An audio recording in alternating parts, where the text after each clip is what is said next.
Hello दोस्तों, हमारे YouTube channel में आपका स्वागत है। आइए जानते हैं कि रक्षाबंधन का त्यौहार क्यों मनाया जाता है और यह सबसे पहले किसने मनाया था। इसीलिए वीडियो के अंत तक बने रहिए। यह बात सतयुग की है, जब राजा बलि ने अपने 99 यज्ञ पूरे कर लिए थे और 100वां यज्ञ करने के लिए जा रहे थे, तो सभी देवता घबरा गए और भगवान विष्णु के पास पहुँचे और विनती करके कहा कि हे नारायण, हमारी रक्षा कीजिए। यदि राजा बलि ने 100वां यज्ञ पूरा कर लिया तो वह देवराज इंद्र के सिंहासन का अधिकारी बन जाएगा और फिर सारे ब्रह्मांड का विनाश कर देगा। इसलिए हे प्रभु, आप कुछ कीजिए। तब विष्णु जी ने कहा कि आप चिंता मत कीजिए, मैं कुछ करता हूँ। प्रभु इतना कहकर बावन भगवान का रूप बना लिया और वहाँ पहुँचे जहाँ राजा बलि यज्ञ कर रहा था। राजा बलि एक बहुत बड़ा दानवीर था। वह अपने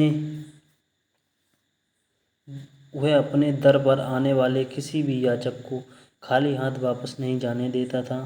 जब 52 अंगुल के भगवान ब्राह्मण वेश धारण करके वहाँ पहुँचे तो राजा बलि ने कहा, ब्राह्मण देव, आपको क्या चाहिए। तो यज्ञ करने वाले आचार्यों ने कहा कि पहले यज्ञ कर लीजिए, बाद में दान दे देना। तो राजा बलि ने कहा, तब तक ब्राह्मण देव पता नहीं कहाँ पहुँचेंगे, इसलिए पहले इन्हें दान दे देता हूँ, यज्ञ तो चल ही रहा है। तो 52 भगवान ने कहा, पहले यह बताओ, अपने वचन से मुकर तो नहीं जाओगे। तब बलि ने कहा, मैं त्रिमाचा देता हूँ कि आप जो मांगोगे वही दूंगा, आप जो मांगोगे वही दूंगा, आप जो मांगोगे वही दूंगा। तब 52 भगवान ने कहा, हमें 3 पग धरती चाहिए। तो सब यह सुनकर हंसने लगे।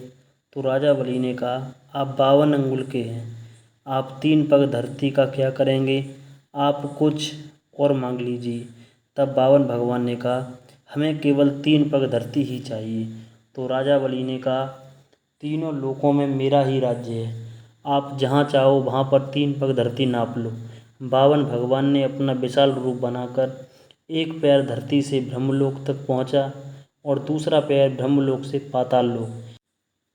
इस प्रकार 2 पग में ही तीनों लोग नाप लिए।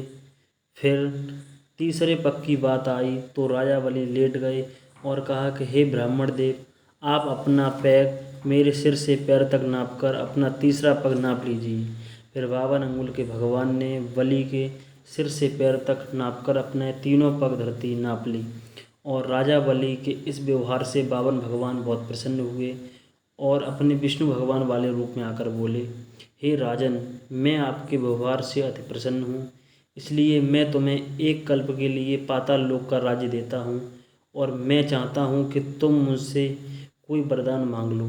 तब राजा बलि हंसने लगे और कहा, अरे भगवान, आप तो हमारे यहाँ मांगने की कह रहे थे और अब हमसे ही लिया हुआ पाताल लोक हमें लौटा रहे हो।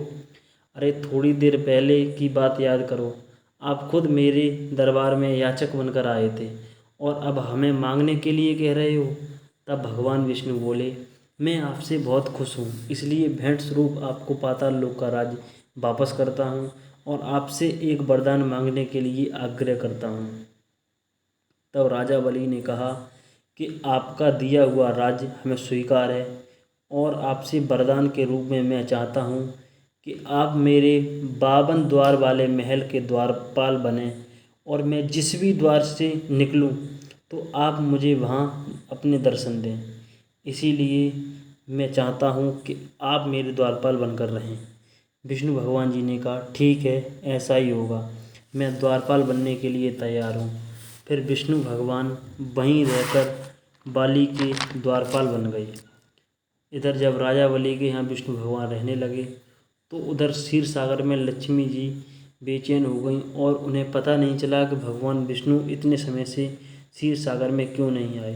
तो एक बार उन्होंने नारद से कहा कि हे नारद, मेरे स्वामी कहाँ हैं, उनकी कोई खबर नहीं मिली, बहुत दिनों से मैं उनके बिना व्याकुल हूँ, उनके बिना मेरा जीवन इस क्षीर सागर में भी नरक के समान लग रहा है।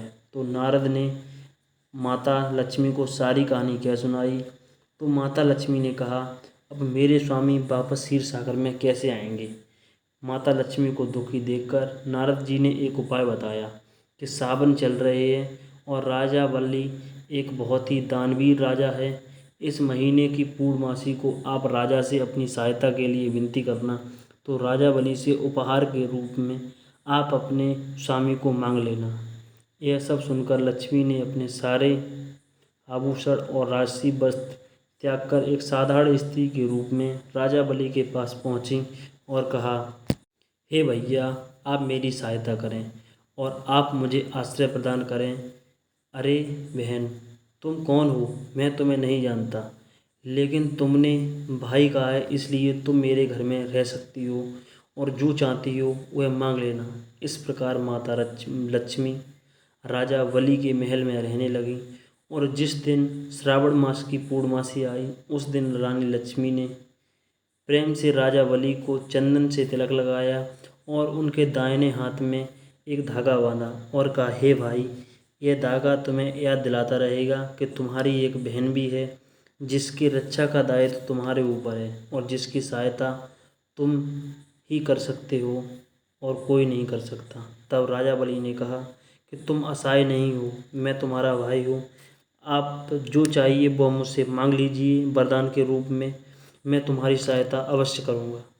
तब माता लक्ष्मी ने मांगा कि हे मेरे भाई राजा बलि, मैं तुमसे मांगती हूँ कि तुम्हारा द्वारपाल बहुत ही अच्छा है, मुझे अपने द्वारपाल को दे दो। फिर राजा बलि जान गए कि यह माता लक्ष्मी जी हैं और ये विष्णु भगवान को अपने साथ ले जाना चाहती हैं। तब विष्णु भगवान को बुलाकर उनका हाथ लक्ष्मी जी के हाथ में दे दिया और कहा कि जाओ, मैं तुम्हारा वरदान तुम्हें बाप दे रहा हूँ। और कहा, हे नारायण, अब आपके दर्शन मुझे प्रातःकाल कहाँ मिलेंगे, किंतु मैं खुद को धन्य मानता हूँ जो स्वयं विष्णु भगवान और लक्ष्मी जी मेरे दरवाजे पर याचक बनकर आए और मैं उनकी इच्छा पूरी कर सका। इस प्रकार यह कथा यहीं समाप्त होती है, लेकिन इससे पहले मैं आपको बताना चाहूँगा कि इस प्रसंग में सुग्रीव के भाई बाली की कोई चर्चा नहीं हुई है। इसमें जो बलि की चर्चा हुई है वह राजा विरोचन का पुत्र था जिसके बाबा प्रहलाद थे। इस प्रकार सबसे पहली राखी सतयुग में माता लक्ष्मी के द्वारा राजा बलि को बांधी गई थी। आशा करता हूँ कि इस रक्षाबंधन से जुड़े सारे सवालों के जवाब आपको मिल गए होंगे। यह वीडियो आपको कैसा लगा कमेंट बॉक्स में ज़रूर बताइए। हमारे तरफ से और हमारे यूट्यूब चैनल की तरफ से आप सभी को रक्षाबंधन की हार्दिक शुभकामनाएं। और अगर आपने हमारे यूट्यूब चैनल को सब्सक्राइब नहीं किया है तो सब्सक्राइब करके बेल आइकन को ज़रूर दबा लें। जय श्री राधे कृष्ण।